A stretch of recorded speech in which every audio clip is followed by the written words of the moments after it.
গল্পের শুরুতেই দেখা যাবে ঝাঁপি দীপকে বলছে, জানো তো, আমার না মনটা ভীষণ গাইছে। টুনিকে খুঁজে পাওয়ার জন্য সব রাস্তা বন্ধ হয়ে গেল, একটা রাস্তা নিশ্চয়ই আছে। এরপর দীপ বলছে, সেই রাস্তাটা কোথায়? কি সেই রাস্তা? এরপর ঝাঁপি বলছে, আমাদের এক্ষুনি এক্ষুনি বড় রাস্তার ধারে সেই সিসিটিভি ফুটেজটা দেখতে হবে। আমার মনে হচ্ছে ওরা ওদের গাড়ি করে গিয়েছে, অন্য কোনো গাড়িতে যায়নি, তাই ওদের ওদের গাড়িটা আমাদের সিসিটিভি ফুটেজে দেখতে হবে, ওদের গাড়িটা কোথায় কোথায় গেছে। এরপর দীপ বলছে ওদের গাড়ির নাম্বারটা। এরপর রেশব বলছে, ওদের গাড়ির নাম্বারটা যদি মনে না থাকে কি করবি বলতো ঝাঁপি, ওদের গাড়ির নাম্বার মনে আছে? এরপর ঝাঁপি বলছে, হ্যাঁ আমার মনে আছে, ওরা বিয়ের আগে অবধি এ বাড়িতে যতবার এসেছে আমি ওই একই গাড়িটা রেখেছি। এরপর দীপ বলছে, লাল গাড়ি তো? এরপর ঝাঁপি বলছে, হ্যাঁ। এরপর রেশবকে বলছে, রেশব তোর না একটা আঙ্কেল আছে, ওই যে ট্রাফিক পুলিশ, ওনাকে ওনাকে বললে উনি আমাদের সাহায্য করতে পারবে? এরপর রেশব বলছে, হ্যাঁ কোনো ব্যাপার না, আমি ফোন করছি। এরপর ঝাঁপি বলছে, ফোন না, আমরা সরাসরি গিয়ে কথা বলবো। এরপর রেশব বলছে, চল ওইদিকে দেখা যাবে। নীলাবুর বাবা আর ইনকা গেছে রনিতের সাথে দেখা করতে। নীলাবু বলছে, আমি এখন কি করব? এরপর রনিত বলছে, আমাদের আগে কিছু করতে দিন, আপনারা এত কথা কেন বলছেন? ঝাঁপি খুঁজে বের করতে পারবে না চূর্ণিকে। এরপর নীলাবুর বাবা বলছে, না ওই মেয়ে খুব ডেঞ্জারাস, ওই মেয়ে সবকিছুই করতে পারে। এরপর যখন চূর্ণিকে খুঁজে পাবে তখন তো আমরাই মারা যাব। এ কথা বলতেই দেখা যাবে ইনকা বলছে, আপনারা একটু চুপ করবেন, না হলে নিজেদের ব্যবস্থা করে নিন। আমার কাছে খুব ভালো একটা প্ল্যান আছে, আমি আপনার ছেলেকে আর আপনার ওই ছেলের বৌমাকে কিছুদিনের জন্য বিদেশে পাঠিয়ে দেবো। এই কথা শুনে ভীষণ খুশি হয়ে যায় নীলাবু। এরপর বলছে, থ্যাংক ইউ ম্যাডাম। ওইদিকে দেখা যাবে দীপ ঝাঁপিকে বলছে, তোকে যেতে হবে না, আমি আর রেশব যাব। তোর পক্ষে এখন এসব স্ট্রেস নেওয়া একদম ঠিক হবে না ঝাঁপি, তুই থাক। এরপর ঝাঁপি বলছে, এই কি বলছো বলো তো? আমি একদম ঠিক আছি। এরপর দীপ বলছে, তুই আমার কোনো কথা শুনবি না তো? এরপর রাস্তায় গিয়ে মাথা ঘুরে পড়ে যাবি, তখন তো আমাকেই সামলাতে হবে। এরপর ঝাঁপি বলছে, তোমাকে সামলাতে হবে না, আমি নিজেকে সামলাতে পারবো। এরপর রেশব বলছে, শোন, তোদের মাঝে আমি কথা বলে ফেললাম, কিন্তু না বলেও পারছি না। শোন ঝাঁপি, তোর শরীরটা ভালো নেই, তুই থাক, আমি আর দীপদা না হয় যাই। তোর তো খুশি হওয়ার কথা, দীপদা নিজে যেতে চাইছে। এরপর ঝাঁপি বলছে, তুই খুশি হতে পারিস, কিন্তু আমি না, চূর্ণিকে আমি খুঁজে বের করবো। এই কথা বলে ঝাঁপি চলে যায়। এরপর দীপ রেশবকে বলছে, দেখলি তো, নিজে জলের বোতলটাও নিয়ে যায়নি, ওকে আমি কিছু বলে বোঝাতে পারি না, নিজের খেয়াল তো রাখবে নাকি? আচ্ছা ঠিক আছে, ও চলে গেছে, চল আয় আমরাও যাই। এই কথা বলে দীপ চলে যায়। এরপর রেশব বলছে, যাও আমি আসছি। এরপর রেশব হাসছে, বলছে, যাক বাবা, ওদের সম্পর্কটা ঠিক হয়ে গেছে, কিন্তু এখন সবার আগে আমাদের চূর্ণিকে খুঁজে বের করতে হবে, জানি না মেয়েটা কোথায় আছে। এরপর সবাই বেরিয়ে পড়ে। ওইদিকে দেখা যাবে রনিত ইনকাকে বলছে, আচ্ছা ইনকা, তোমার প্ল্যানটা কি? কিছুই তো বুঝতে পারছি না। ওইদিকে নীলাবুর বাবা কিন্তু চলে গেছে। এরপর ইনকা বলছে, রনিত, আমার প্ল্যানটা খুবই ভালো একটা প্ল্যান করেছি। এরপর রনিত বলছে, কি সেই প্ল্যান? তখনই সেখানে ঝুমা আসে। এরপর বলছে, এই তো প্ল্যান চলে এসেছে। এরপর ঝুমা বলছে, আমার কাছে খবর আছে, ঝাঁপি আর দীপ, ওই তো রেশব আছে না, রেশবের একজন আঙ্কেল আছে না, যে ট্রাফিক পুলিশ, ওনার কাছে গেছে ওই নীলাবুদের গাড়ির নাম্বার দেখে গাড়িটা ট্রেস করতে, সিসিটিভি ফুটেজ দেখতে গেছে। এই কথা শুনেই তো রনিত আর ইনকা অবাক হয়ে যায়। ওইদিকে দেখা যাবে সেই সিসিটিভি ফুটেজ দেখতে চলে গেছে রেশব তার আঙ্কেলকে নিয়ে, ঝাঁপি আর দীপ সহ। ওইদিকে দেখা যাবে চুন্ডিকে সেই মহিলাগুলো সাজিয়ে দিয়েছে। এরপর চুন্ডিকে বলছে, বাহ, তোকে তো খুব সুন্দর লাগছে, আজকে সাহেবরা তোর থেকে চোখ সরাতেই পারবে না, দেখিস। শোন, মনে রাখিস, ওদের সাথে কোনো বেগরবাই করবি না, কিন্তু নাহলে তোর খবর আছে। এই কথা বলেই নিজেদের লোকদের ডেকে নেয় আর সেই লোকটাকেও ডেকে নেয়। এরপর বলছে, ওই তো আপনার পাখি। এই কথা বলতে দেখা যাবে সেই লোকটা চুন্নিকে দেখছে। এদিকে চুন্নি ভীষণ কান্নাকাটি করছে। এরপর মনে মনে বলছে, হেমা ঝাড়ার লক্ষ্মী, এর থেকে তুমি আমাকে মেরে ফেলতে, তাও আমার ভালো লাগতো। এসব আমি সহ্য করতে পারবো না। এই কথা বলে কাঁদছে চুন্নি। ওইদিকে দেখা যাবে যখন সিসিটিভি ফুটেজটা দেখতে যাবে তখনই ইনকার সেই লোকটাই চলে এসেছে। সে আবার বড় অফিসার, এসে বাগড়া দেয় ওদের সিসিটিভি ফুটেজ দেখতে। ওইদিকে দেখা যাবে সেই লোকটা চুন্নির কাছে যেতেই চুন্নি বলছে, আপনি আমার কাছে আসবেন না। এদিকে দেখা যাবে সেই লোকটা সেই মহিলাটাকে বলছে, এই মেয়ে তো খুব তেজ। এরপর সেই মহিলাটা এসে চুন্নিকে বলছে, শোন, তুই এবার যদি কোনো কিছু করেছিস তাহলে কিন্তু আমি কোনো কিছু তোয়াক্কা করবো না, তোকে মেরে ফেলবো। এই কথা বলেই চলে যায় সেই মহিলাটা। এরপর সেই লোকটা এসে ঘরে দরজা আটকে দেয়। এদিকে চুন্নি কান্নাকাটি করছে আর মনে মনে বলতে থাকে, ঝাঁপি তুই কোথায়? হেমা ঝাড়ার লক্ষ্মী, তুমি তাড়াতাড়ি ঝাঁপিকে আমার কাছে পৌঁছে দাও, আমাকে ঝাঁপি একমাত্র বাঁচাতে পারে, আমাকে এর থেকে মেরে ফেললে না কেন? এই কথা বলে কাঁদতে থাকে চুন্নি। এদিকে দেখা যাবে সেই লোকটা এসে বলছে, কি এখানে তো কোথাও মদ নেই, মদ না খেলে আমার আবার ভালো লাগে না, আর ভালো জিনিসে এত অপেক্ষাও আমার ভালো লাগে না, যাই আমি গিয়ে মদ নিয়ে আসি। এই কথা বলে বেরিয়ে যায়। এরপর চুন্নি গিয়ে দরজাটা আটকে দেয়। এরপর সোফায় রাখা দেখতে পায় মানিব্যাগ আর মোবাইল সেখান থেকে মোবাইলটা নিয়ে নেয়। এরপর দরজাটা ভালোভাবে আটকে দিয়ে এসে বলছে, হেমা ঝাড় লক্ষ্মী, তুমি আমাকে একটা পথ দেখিয়েছো। এই কথা বলে বলছে, কাকে ফোন করব? এই কথা বলে ফোনটা দেখতে পায় লক ছাড়ানো। এরপর বলছে, আমি এখন কাকে ফোন করব? ঝাঁপিকে ফোন করব, ঝাঁপিকে ফোন করি। এই কথাই বলছে চুন্নি। ওইদিকে দেখা যাবে সেই বড় অফিসারটা এসে রেশবের আঙ্কেলকে বলছে, আপনি কোন কোন অর্ডারে কার অনুমতি নিয়ে এসব কিছু করতে এসেছেন বলুন তো? আপনি জানেন এর জন্য আপনার চাকরিটা চলে যেতে পারে। এরপর ঝাঁপি বলছে, শুনুন না স্যার, উনি আমাদের জন্য এসেছে, আমাদের কথা এসেছে। এরপর সে অফিসার বলছে, আপনি একদম চুপ করে থাকুন, আপনাদের সাথে আমি কোনো কথা বলতে চাইছি না। এই কথাই বলছে সেই অফিসার। ওইদিকে দেখা যাবে চুন্নি বারবার করে ঝাঁপিকে ফোন করে যাচ্ছে, কিন্তু ঝাঁপির ফোনটা কিছুতেই লাইনে পাচ্ছে না, ফোনটা সুইচ অফ বলছে। ওইদিকে দেখা যাবে দীপ বলছে, স্যার আপনি কিছু মনে করবেন না, আমরাই ওনাকে নিয়ে এসেছি। এরপর সে অফিসার বলছে, বলেছি না আপনাদের চুপ থাকতে, আপনাদের সাথে কোনো কথা বলতে চাই না। আজকে আপনাদের জন্য ওনার চাকরি চলে যেতে পারে।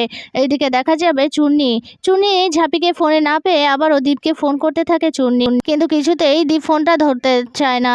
ওখানে কথা বলছে দেখে বারবার ফোনটা কেটে দেয়। ওইদিকে চুন্নি বারবার করে বলছে, কি এখন কি করব, দাদাভাই ফোনটা ধরছে না। তখনই সেই লোকটা চলে আসে দরজার বাইরে, এসে দেখতে পায় দরজাটা লাগানো। এরপর বারবার করে ডাকতে থাকে চুন্নিকে, কিন্তু কিছুতেই চুন্নি দরজাটা খোলে না, বারবার দীপকেই ফোন করে যাচ্ছে। এদিকে বারবার ফোন পেয়েও দীপ কিছুতেই ফোন ওঠাচ্ছে না। এদিকে বারবার অফিসারকে বলছে, স্যার আমরা খুব বিপদে পড়ে এখানে এসেছি, আমার বোনের জীবন মরণ সমস্যা এখানে, তাই আমরা সিসিটিভি ফুটেজটা দেখতে চাইছিলাম। ওইদিকে দেখা যাবে সেই লোকটার চিৎকার চেঁচামেচিতে সেই মহিলাগুলো এসে পড়েছে। এরপর সেই লোকটা বলছে, ভেতরে সেই মেয়েটা দরজা আটকে দিয়েছে। এদিকে দেখা যাবে সেই মহিলাটা তার সাঙ্গপাঙ্গকে বলছে, তোদেরকে আমি কেন রেখেছি এখানে, তোদের কি খেয়াল রাখতে বলেছিলাম না?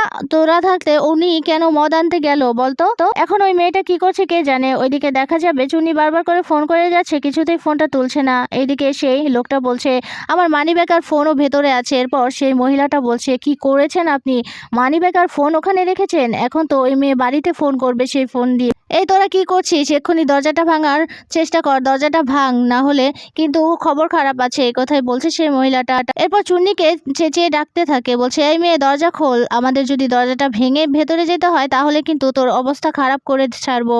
এই কথাই বলছে। ওইদিকে দরজাগুলো ভাঙার চেষ্টা করছে, এইদিকে চুন্নি আটকানোর চেষ্টা করছে আর ফোন করে যাচ্ছে দীপকে। ওইদিকে দেখা যাবে দীপ কথা বলার ব্যস্ত। এদিকে ঝাঁপি হাত জোর করে সেই অফিসারকে বলছে, স্যার আপনি একটা বার বোঝার চেষ্টা করুন, আমাদের বাড়ির মেয়ের খুব বড় একটা বিপদ, তাই সিসিটিভি ফুটেজটা দেখতে হবে আমাদের, দেখে আমাদের বাড়ির মেয়েকে উদ্ধার করতে হবে। এরপর সেই লোকটা বলছে, তাহলে আপনার পুলিশের কাছে যাচ্ছেন না কেন? আর পুলিশ তো আমাদের কাছ থেকে এসে অনুমতি নিয়ে এগুলো করবে, এজন্য আমি ওনাকে সাসপেন্ড করে দেব, আপনি আমাদের অনুমতি কেন নিলেন না? এই কথা বলে সেই লোকটা চলে যায় ঝাঁপিয়ে দীপের কোনো কথা না শুনে। এদিকে দেখা যাবে দরজা ভেঙে ফেলেছে, গিয়ে চুন্নি চুলের মুঠি ধরে বলছে, তোর অনেক সাহস বেড়েছে তাই না রে, আমাদেরকে এভাবে ফাঁসানোর চেষ্টা করছিস, ফোনটা নিয়ে বাড়িতে ফোন করা হচ্ছে। এই কথা বলেই দেখা যাবে চুন্নিকে ধাক্কা মারে, আর তখনই চুন্নি অজ্ঞান হয়ে মাটিতে পড়ে যায়। এরপর সেই মহিলাটা বলছে, এই ফোনটা ভেঙে ফেল। এদিকে সেই লোকটা বলছে, এই কি, ফোনটা ভেঙে ফেলবেন কেন?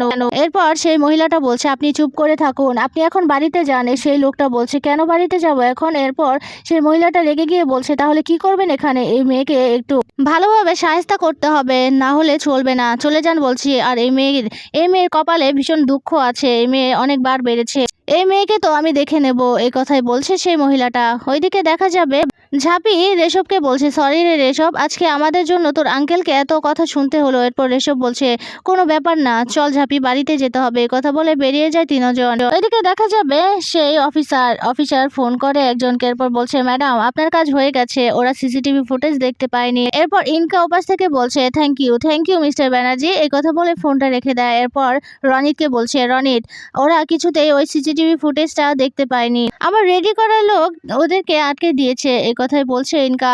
এরপর বলছে, এবার আর চূর্ণির কাছে পৌঁছানোর আর কোনো রাস্তা নেই ঝাঁপির কাছে, আর রাস্তা থাকলেও কোনোদিন ওর চূর্ণির কাছে পৌঁছতে পারবে না। এই কথাই বলছে ইনকা।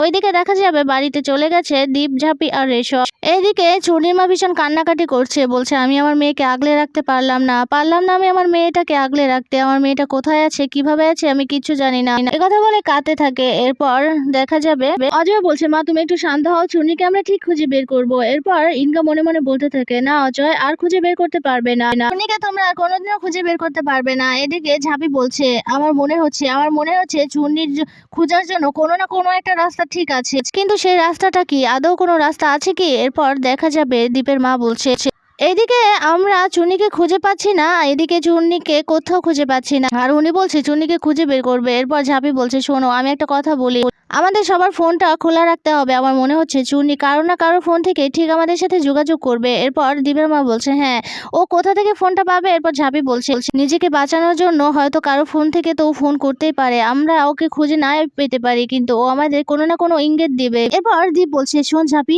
আমার মোবাইলে তো তখন আননোন নাম্বার থেকে ফোন এসেছিল কিন্তু আমি ফোনটা ধরতে পারিনি, তখন ব্যস্ত ছিলাম বলে। এরপর ঝাঁপি বলছে সেটা তুমি আগে কেন বলনি আমাকে? এক্ষুনি এক্ষুনি ফোন বের করো, এক্ষুনি ওই ফোনে ফোন দাও। এরপর দীপ ফোনটা বের করে, এরপর ফোন করতে থাকে কিন্তু ফোনটা সুইচ অফ বলছে। এরপর দীপ বলছে ফোনে পাচ্ছি না তো, ফোনটা সুইচ অফ বলছে রে ঝাঁপি। এরপর দেখা যাবে ঝাঁপি বলছে মা ঝাড়ালক্ষ্মী তুমি কোনো না কোনো একটা ইঙ্গিত দাও যে ওটাই চূর্ণি ছিল। আর ঠিক তখনই দেখতে পায় সেখানে একটা প্যাঁচা আসে, প্যাঁচা এসে ইঙ্গিত দেয় ঝাঁপিকে, আর যেটা দেখে ভীষণ খুশি হয়ে যায় ঝাঁপি। এরপর বলছে এই তো আমি ইশারা পেয়ে গেছি, তার মানে ওটা চূর্ণি ছিল। চূর্ণি কারো না কারো ফোন থেকে আমাদের ফোন করেছিল। আমাদের এক্ষুনি বেরোতে হবে জানো তো, আমাদের এক্ষুনি বেরোতে হবে, সেই নাম্বারটা ট্রেস করতে হবে। মা ঝাড়ালক্ষ্মী তুমি আমাদের পাশে থেকো, চুন্নিকে যেন খুঁজে পাই। এদিকে চুন্নির মা কেঁদে কেঁদে ঝাড়ালক্ষ্মীকে ডাকছে, বলছে চুন্নিকে যেন খুঁজে পায় ওরা। এদিকে ইনকা তো ভীষণ ভয় পাচ্ছে, এরপর মনে মনে বলতে থাকে কি চুন্নি ওখানে থেকে কি করে ফোন করতে পারে? যদি ওটাই চুন্নি হয় তাহলে এখন কি করে ওদের আটকাবো? নাম্বার ট্রেস করলেই তো ওরা খুঁজে বের করতে পারবে। এদিকে দীপ রেশবকে বলছে শোন আমার মনে হচ্ছে আমাদের ওখানে নাম্বারটা ট্রেস করতে হবে আর আমরা চুন্নিকে খুঁজে বের করতে পারবো। এরপর রেশব বলছে হ্যাঁ আমাদের এক্ষুনি যেতে হবে, না হলে সময় খুব তাড়াতাড়ি চলে যাবে আর আমরা কিছুই করতে পারবো না। এরপর ঝাঁপি বলছে শোনো না, তাড়াতাড়ি আমাদের যেতে হবে আর অজয় দাকেও নিয়ে যাই আমরা। এদিকে ইনকা ভীষণ ভয় পেতে থাকে, বলছে মনে মনে বলছে কি যদি এটা চুন্নি হয়ে থাকে তাহলে তো ওদেরকে আটকাতে হবে, না হলে তো ওরা চুন্নির কাছে পৌঁছে যাবে। এটা আমি কিছুতেই চাই না, ওদেরকে আটকাতে হবে, চুন্নির কাছে পৌঁছতে দিতে হবে না। এদিকে দেখা যাবে ঝাঁপি সবাইকে বলছে চলো চলো দেরি হয়ে যাচ্ছে। এরপর রেশব বলছে শোন ঝাঁপি আমার না বাড়িতে একটা কাজ আছে, তোদের যদি কোনো দরকার পড়ে আমাকে ফোন করে নিস। এরপর ঝাঁপি বলছে ঠিক আছে। এরপর রেশব চলে যায়। এদিকে অজয়কে বলছে অজয় তুই গাড়ির চাবিটা নিয়ে আয়। এরপর অজয় চলে যায় গাড়ির চাবি আনতে। এদিকে ইনকা রুমে গিয়েছিল, এরপর নিচে নেমে আসে। এরপর মনে মনে বলতে থাকে ভাগ্যিস চাবিটা নেওয়ার জন্য একটু সময় পেয়েছি, এই কারণেই তো ঘর থেকে এই ওষুধটা নিয়ে আসতে পারলাম। তখনই অজয় চাবি নিয়ে আসে, এরপর দীপের কাছে দিয়ে দেয়। দীপ যাবে তখনই ইনকা মাথা ঘুরে নাটক করে ফ্লোরে পড়ে যায়, যেটা দেখে ভীষণ অবাক হয়ে যায় সবাই। এরপর দীপের মা চিৎকার করে দৌড়ে চলে যায় ইনকার কাছে। এরপর দীপও ইনকাকে ধরে নেয়, এরপর দীপের মাও ইনকাকে ধরে। এরপর বলছে ইনকা কি হয়েছে তোমার, কি হয়েছে, চোখ মেলে তাকাও। এরপর চুন্নির মা ইনকার হাতে একটা ওষুধের শিশি দেখতে পায়, যেটা দেখে ভীষণ অবাক হয়ে যায়। এদিকে ঝাঁপি বলছে এগুলো সব নাটক। এরপর দীপের মা বলছে বাবান ওকে এক্ষুনি হসপিটালে নিয়ে যেতে হবে, চল তাড়াতাড়ি। এরপর চুন্নির মা বলছে দিদি এটা কি ওর হাত থেকে পেলাম। এরপর সেই শিশিটা দেখে বলতে থাকে এটা তো ঘুমের ওষুধ, তার মানে ইনকা ঘুমের ওষুধ খেয়েছে। যেটা শুনে ভীষণ ভয় পেয়ে যায় দীপের মা। এরপর দীপের মা বলছে এক্ষুনি ওকে হসপিটালে নিয়ে যেতে হবে বাবান। এদিকে দেখা যাবে দীপ বলছে ও কেন ঘুমের ওষুধ খেলো। এদিকে দীপের বাবা বলছে একে বাড়িতে এত বড় একটা সমস্যা, তার মধ্যে এসব সমস্যায় তো এখন আবার টুনিকে খুঁজতে যেতে হবে, এখন কি করে যাবে। এরপর ঝাঁপি বলছে চলো আমার সাথে, ওকে অজয়দা নিয়ে যাক। এদিকে অজয় বলছে ঠিক আছে তোমরা চলে যাও, ঝাঁপি তোরা যা, আমি বরং ইনকাদিকে হসপিটালে নিয়ে যাচ্ছি। এরপর দীপের মা বলছে কেন রে তোর সাথে কি অজয় যেতে পারে না? আর আমার বাবা নিনকাকে নিয়ে যাবে আজকে তোদের জন্যই মেয়েটা এত কিছু করলো। এরপর ঝাঁপি বলছে আমাদের জন্য মানে? এরপর দীপের মা বলছে বুঝিসনি, তুই তো আমার বাবানকে বিয়ে করে নিয়েছিস, ওর সাথেই তো বিয়ে হওয়ার কথা ছিল, এই কারণেই দুঃখে মেয়েটা এই কাজটা করেছে। এরপর দীপের বাবা বলছে একদম চুপ করে থাকো। এরপর দীপের মা বলছে আমি তো সব সময় চুপ করে থাকি কিন্তু আর না, বাবান তুই ইনকাকে নিয়ে যাবে হসপিটালে আর অজয় ঝাঁপির সাথে যাবে, একদম ইনকাকে ফেলে রাখার চেষ্টাও করবি না। এদিকে দেখা যাবে ঝাঁপি মনে মনে বলতে থাকে এগুলো নাটক, ও এই ওষুধগুলো খায়নি। এদিকে দীপের মা কান্নাকাটি করে বলতে থাকে আমি ওর মায়ের কাছে কি জবাব দেব বলতো, কি জবাব দেব? ও তো তোর জন্য এখানে এসে পড়ে রয়েছে, তুই ওকে নিয়ে যাবি। এরপর অজয় দীপকে বলছে আচ্ছা দাদা ভাই তুমি ওকে নিয়ে যাও আর আমি ঝাঁপির সাথে যাচ্ছি। এরপর চুন্নির মা বলছে অজয় ভালোভাবে সবকিছু খুলে বলবি পুলিশকে। এরপর অজয় বলছে ঠিক আছে মা। এরপর ঝাঁপিকে বলছে ঝাঁপি আয় তাড়াতাড়ি চল। এদিকে দেখা যাবে ঝাঁপি রেগে তো একাকার, বলছে আমি চুন্নিকে আগে খুঁজে বের করি, তারপর এটার চ্যাপ্টারটা ক্লোজ করব। এদিকে কোলে তুলে নেয় ইনকাকে দীপ। এটা দেখে ভীষণ রেগে যায় ঝাঁপি। এরপর বলছে ওকে কুলে তোলার কি আছে। এরপর দীপ বলছে ওকে কিভাবে নেব তাহলে। এরপর চলে যায় দীপ ইনকাকে নিয়ে নিয়ে। এদিকে ঝাঁপি তো ভীষণ রেগে আছে, বলছে আগে চুন্নিকে খুঁজে বের করি, তারপরে রাক্ষসীটাকে তো আমি দেখে নেব। এদিকে দেখা যাবে দীপের মা দীপের বাবাকে বলছে তুমি যাবে, যাও না। এরপর দীপের বাবা বলছে আমি যেতে পারবো না, তুমি যাও যাও। এরপর ঝাঁপি বলছে আমি যাচ্ছি। এরপর দীপের মা বলছে না তোরা যেতে হবে না, তুই তো চাস না ইনকা বেঁচে থাকুক, আর ওখানে গিয়ে তোকে এত ঝামেলা করতে হবে না। এরপর ঝাঁপি বলছে কিসের ঝামেলা, আমি যাব। ও যে এগুলো নাটক করছে সেটা প্রমাণ করতে হবে না। এরপর দীপের মা রেগে গিয়ে বলছে নাটক, তোর কাছে এগুলো নাটক মনে হচ্ছে? মেয়েটা ঘুমের ওষুধ খেয়েছে।